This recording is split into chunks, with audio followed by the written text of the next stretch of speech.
M is for modification. And this is where we really begin to make some significant changes to the design of the learning task. On the SAMR framework, Fuentedura explains that in the previous two levels, substitution and augmentation, learning was simply enhanced by the technology.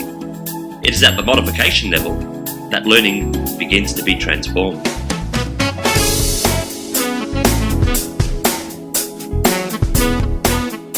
Now let's take a look at how the Year 6 work sample, data response, spatial distribution of global poverty, a typical geographic mapping and data interpretation exercise can be modified into a real-world, project-based learning experience.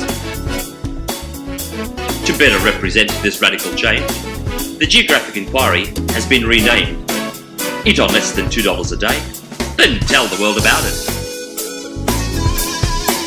The international campaign, Live Below the Line, provides motivation and focus for the new learning task. The Australian website of this international campaign encourages participants to simulate eating below the poverty line for 5 days and to share their experiences through the blog provided. Campaign participants can even add images and video of their experiences. And funds raised over these 5 days go towards addressing this real-world problem. Of course, Year 6 students will require parent permission to participate.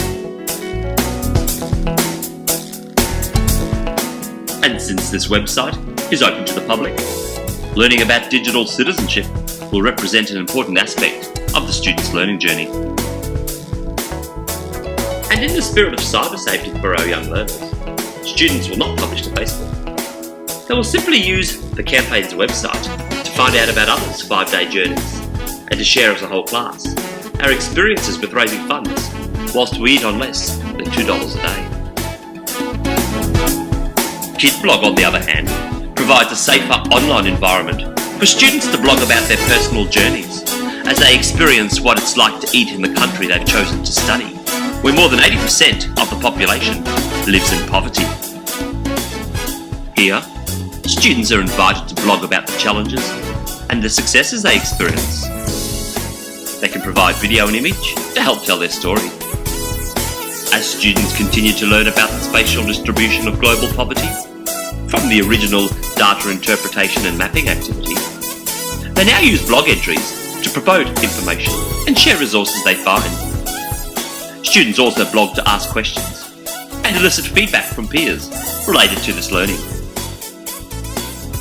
Students, teachers, and even parents can use this blog to read about and to respond to daily experiences related to the challenge, providing words of encouragement and support along the way. In this modified task, students build on what they've already learned throughout the original data response questions, but they now make it a more dynamic and compelling personalised learning experience, building a deeper appreciation of what it might be like to live in poverty. Learning has moved from a pure geographical exercise of interpreting data and working with maps to one that explores the human suffering behind the statistics. The purpose of studying this data has become more relevant and meaningful. Students are now afforded the opportunity to understand this real-world issue in a more tangible and experiential manner. Instead of being a teacher-supervised question-answer format, the learning activity has now become a self-directed and collaborative project-based pursuit. Learning is no longer relegated just to the classroom. Instead, students can access online resources at any time, anywhere.